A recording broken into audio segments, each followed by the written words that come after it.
प्राचीन काल में मनोहर नगर में एक ब्राह्मण रहता था। वो ब्राह्मण भगवती जगदम्बा का भक्त था। नित्य प्रति माता की पूजा अर्चना करता था।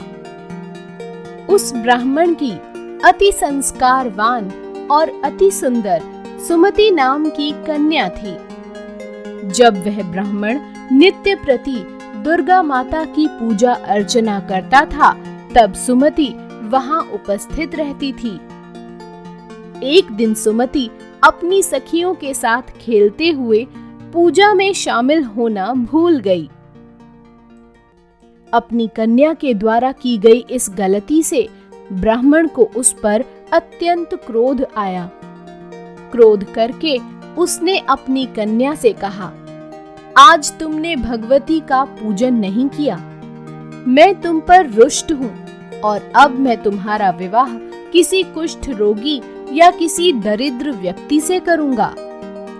पिता द्वारा कहे गए ऐसे शब्दों से सुमति अत्यंत दुखी हो गई और बोली, मैं आपकी कन्या हूँ और हर तरह से आपके अधीन हूँ। आपकी इच्छा हो मेरा विवाह उसी से कर देना, पर मुझे वही मिलेगा जो मेरे भाग्य में लिखा होगा। मुझे यह पूर्णतः विश्वास है।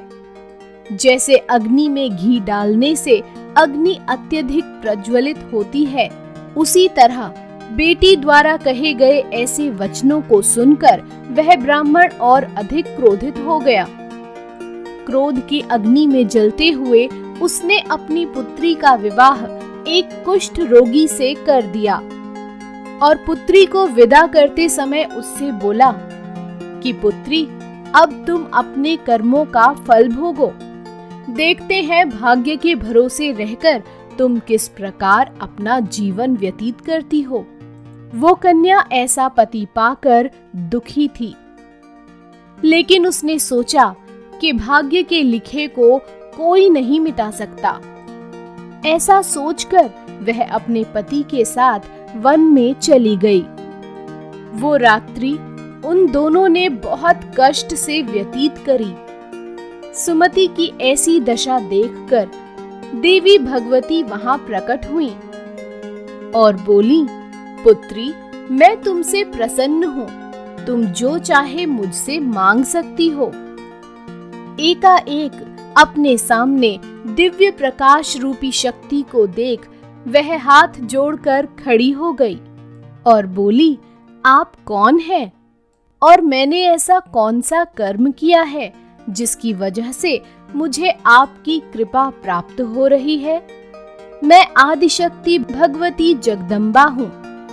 मैं तुझ पर तेरे पूर्व जन्म के पुण्य कर्मों के प्रभाव से प्रसन्न हूँ। तू जो चाहे मुझसे मांग ले। कन्या ने हाथ जोड़कर माता से पूछा, माँ, मैं पूर्व जन्म में कौन थी? मैंने ऐसा क्या किया जो आपकी कृपा मुझे प्राप्त हुई? माता रानी बोली, सुनो, पूर्व जन्म में तुम एक निषाद अर्थात भील की स्त्री थी। तुम अति पतिव्रता और मुझ में आस्था रखने वाली थीं। परंतु एक दिन परिस्थितियों के वशीभूत होकर तुम्हारे पति ने चोरी की। चोरी करने के कारण राजा के सैनिक उसके साथ साथ तुम्हें भी अपने साथ ले गए और ले जाकर कारागृह में डाल दिया। वहां तुम दोनों 9 दिनों तक रहे। वहां तुमने न भोजन ग्रहण किया, न जल ग्रहण किया।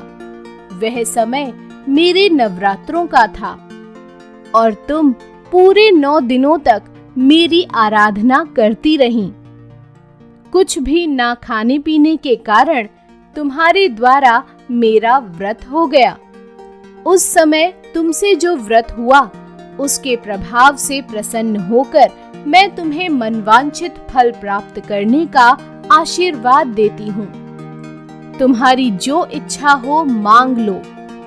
वह कन्या बोली, यदि आप मुझ पर प्रसन्न हो तो मेरे पति को कोढ़ मुक्त करो। ऐसा सुनकर माता बोली, तथास्तु। तब उसके पति का शरीर भगवती के आशीर्वाद से कुष्ठ रोग से रहित होकर अति कांतिवान हो गया। अपने पति की मनोहर काया देखकर वह मां भगवती की स्तुति करने लगी। हे मां, आपने मेरा उद्धार किया है, आपको मेरा बारंबार प्रणाम है। ऐसा आशीर्वाद देकर माता अंतर्ध्यान हो गईं। दोस्तों, जो भी मनुष्य नवरात्रि के व्रतों को विधि पूर्वक करता है, वह इस संसार के सभी सुखों को भोगकर अंत में मोक्ष प्राप्त करता है। जय मां दुर्गा।